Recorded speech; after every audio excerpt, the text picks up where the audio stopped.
Gentlemen, this is Vince Miller. Thank you so much for joining me for another devotional. Just a reminder, I think many of you know this, but right below every devotional, I put a couple of reflection and discussion questions for you so that you can take this devotional and you can use it as a way to maybe mentor, have a really strong conversation with another guy. All you got to do is just send them the devotional and say, let's discuss these two questions at the bottom, or you can use it in a group or whatever. Just use it, make it useful, okay? Today we're going to be in John chapter 11. I'm going to read verse 53. It's a short verse. We actually read it yesterday. Here's the verse. It reads, "So from that day on, they made plans to put him to death."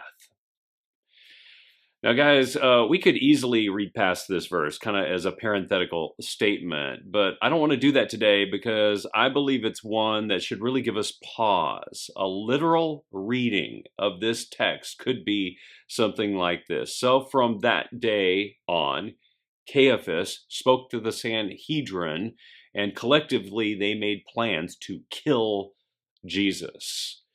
You know what that means?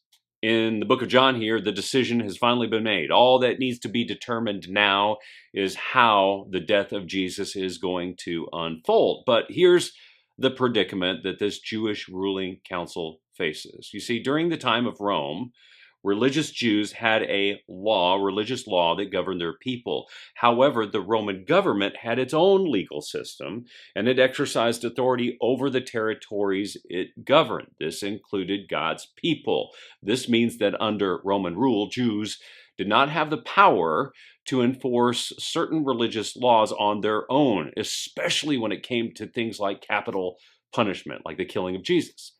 There were certain religious laws of the Jews that did prescribe capital punishment, things that were punishable by death, such as murder and adultery and idolatry. But Rome did not grant the Jews authority to carry out these punishments during that time. This was a matter for the Roman government alone. So Caiaphas, who is the high priest, and the Sanhedrin, who's that ruling council, the legal council for God's people, had to devise a plan to convince the Roman government to do their bidding, bypassing all Jewish legal proceedings. And of course, we know how that all turned out. At least I hope you do. Jesus was killed on the cross.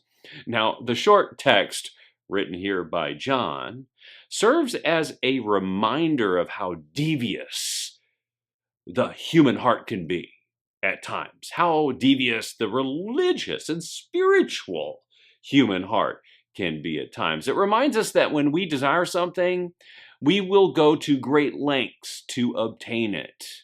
It reminds us that when we feel like we're losing something, we will do anything to keep it.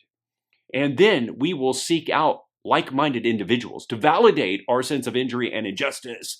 And then we will make plans that conspire against the opposition. So today, fellas, here's what I want you to do. I want you to do this with me because I feel like I need to do it too. I want you to cleanse your heart. I want you to rid it of things like frustration and animosity and bitterness and anger that maybe you feel toward a wife or a child or a friend or a boss or a coworker or the world. And then just confess these feelings to God and surrender them to Him before they become irreparable events and actions that you're going to regret for the rest of your life. Do not let this kind of sin fester in your heart to the point where your mind starts to devise plans that actually oppose God, because you do not want to conspire against God. So take a moment today below this video in the place where you can make comments and just confess it today. Just write it down, even if it's just a couple of words. Do me a favor, confess it today, get it off your chest, say it out loud, and give it to God. And today, fellas, I pray that this devotional and that time of confession will bless you. I love you. I'll see you right back here again tomorrow.